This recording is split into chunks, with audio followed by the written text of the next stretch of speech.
Harry and Meghan are now being urged to do what by Netflix? And more importantly as ever, why? Hi, good morning, Neil Sean here in Westminster today. I hope you're keeping well. Nice to have your company, and as ever, thank you so much for joining me. Hope you're all doing well. I know we're all having difficult times right now with heating bills, cost of living, all that sort of stuff. Wherever you turn, everything's turned up, hasn't it, price-wise. And I do sometimes think, I'm not getting political here, so don't get, upset. But I'm just basically making an observation that wherever you turn, everything seems to have just gone up in price. And I often think, really, is it needed, or are people just jumping on the bandwagon? And it's so sad, isn't it, when people can't afford just basic essentials. You do have to feel sorry for people because, it is what one person's luxury is another person's daily need. I often think that, So for those that are struggling, truly, we are with you. I feel incredibly sorry for you, and I hope life improves whatever's happening in your world right now. Back as ever, as I often say, though, to the breaking royal story of the day. This particular story is interesting, to say the least, because as we know, Harry and Meghan basically claimed that they signed to Netflix because they needed money. They weren't receiving any money from the British monarchy.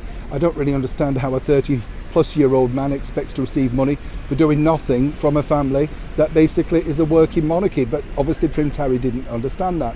So they signed this mega deal with Netflix, and Harry's doing his Invictus documentary, and of course then you've got Meghan with her Pearl cartoon series, eventually whenever that sees the light of day, with David Furnish executive producing.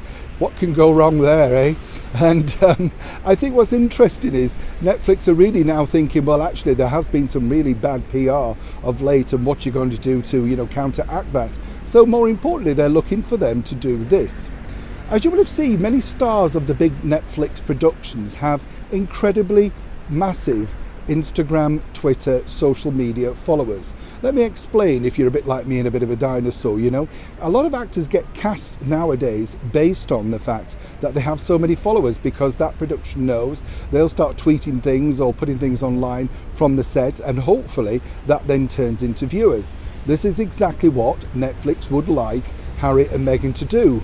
And if you're not quite sure, Harry and Meghan, of course, could also make a lot of money doing this, because, of course, then they would be endorsing products. To give you an overview, just take a look at some of the people from the latest hit Netflix series, which is seriously taking over from The Crown. It's called Bridgerton. And here's just a small sample of how much those cast members are earning each time they place something on Instagram or social media. An idea really of how much money these people in Bridgerton are earning, not just for themselves, but of course for the profile of Netflix, and something that Harry and Meghan truly should be looking at. First off is Phoebe Devennier, who plays the society beauty and debutante Daphne Bridgerton. She's been in series 1 and 2, and she is the most followed of the cast members, behind the heartthrob Jean Page, who played her romantic counterpart, the Duke of Hastings, in season 1. Now, to give you an idea, Devennier has, basically around about 2.7 million followers, and then if she decides, of course, to post something on Instagram, it's alleged that she could pick up £6,869 per sponsored Instagram post. She has also worked with Charlotte Tilbury, the beauty brand, and Sunday Riley, becoming the latter's first brand ambassador. Now, next up is Viscount Bridgerton himself, played by Jonathan Bailey.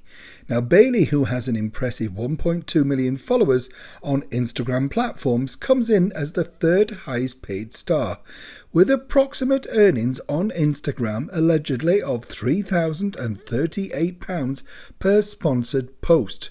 So you can understand, can't you, why Netflix are so keen for their stars to have such a value, not just to them individually, but of course on the world of social media. With millions following them, quite literally, they could be turned into TV viewers. As you can see, not only are Harry and Meghan basically losing out on a potential huge audience, but also making revenue themselves. And as I've often said here on the show, they are micro celebrities now. They are not royals. They basically have to do something to make money, and they could get mega endorsements by doing this. But of course, once again, they've made another PR gaffe by saying that, of course, social media is almost evil.